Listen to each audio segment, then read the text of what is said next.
Pernah nggak sih kita itu kayak kejebak dalam satu masalah dan rasanya bingung banget harus mulai dari mana? Nah, kali ini kita bakal bongkar sebuah kerangka kerja yang sangat spesifik buat mecahin masalah yang idenya diambil dari buku Competent to Counsel. Kita akan jelajahi bareng-bareng pendekatan unik ini yang dikenal sebagai pendekatan nautetik.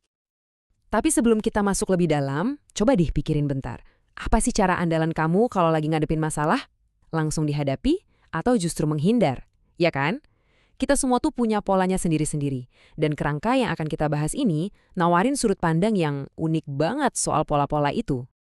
Oke, kita mulai aja ya. Di bagian pertama ini kita bakal kenalan sama istilah kuncinya nutetik.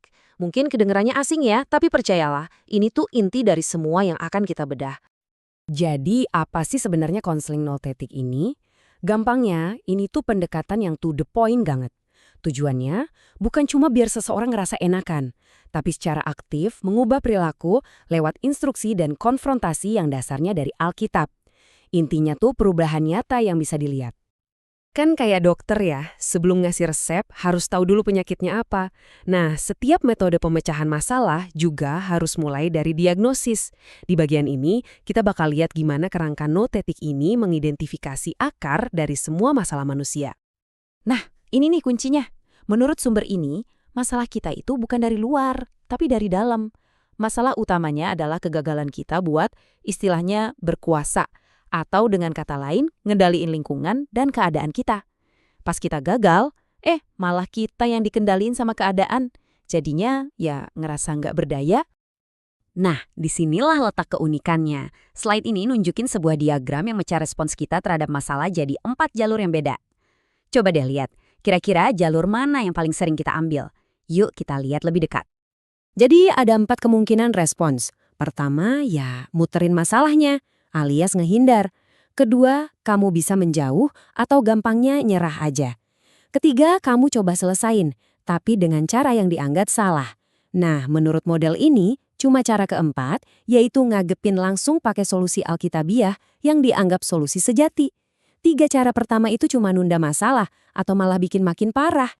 Terus, gimana nih kalau kita milih satu dari 3 jalan yang salah tadi? Bagian ini ngebahas konsekuensinya, yang digambarin kayak sebuah spiral yang terus-terusan turun ke bawah.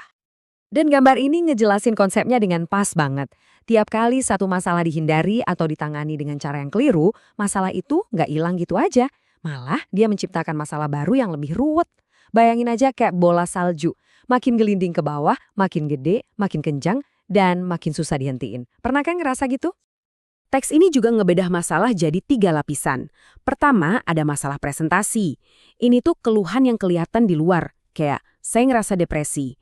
Di bawahnya, ada masalah kinerja. Ini perilaku dasarnya, contohnya saya sering menghindarin tanggung jawab di kantor.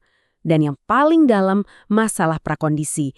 Ini adalah pola kebiasaan yang terus-menerus jadi pemicunya. Dan 3-tiganya ini nyambung banget. Nah, kalau ada jalan turun, pastinya ada juga dong jalan naiknya.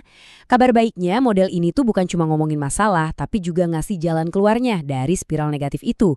Yuk kita lihat solusinya. Nah, di slide ini kita bisa lihat perbandingannya jelas banget. Di satu sisi, respons yang salah bakal bikin masalah makin gede, makin runyam.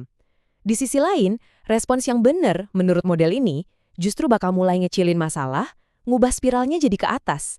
Ini tuh soal pilihan. Dari satu titik masalah yang sama, kita bisa milih jalur yang berbeda banget. Oke, siap-siap. Ada satu aturan paling dasar dan mungkin paling bikin hah dari konseling notetik yang dirangkum dalam 4 kata ini. Anda tidak bisa bilang tidak bisa. Ini bukan sekedar kata-kata motivasi, ini aturan mutlak dalam kerangka ini. Kenapa aturannya seketat itu? Dasarnya teologis, khususnya dari ayat Alkitab 1 Korintus 10:13. Logikanya begini, kalau Tuhan gak akan pernah ngasih cobaan di luar kemampuan kita dan selalu jadiin jalan keluar, maka bilang gak bisa itu pada dasarnya sama aja kayak nolak jalan keluar itu dan lari dari tanggung jawab. Gitu logikanya.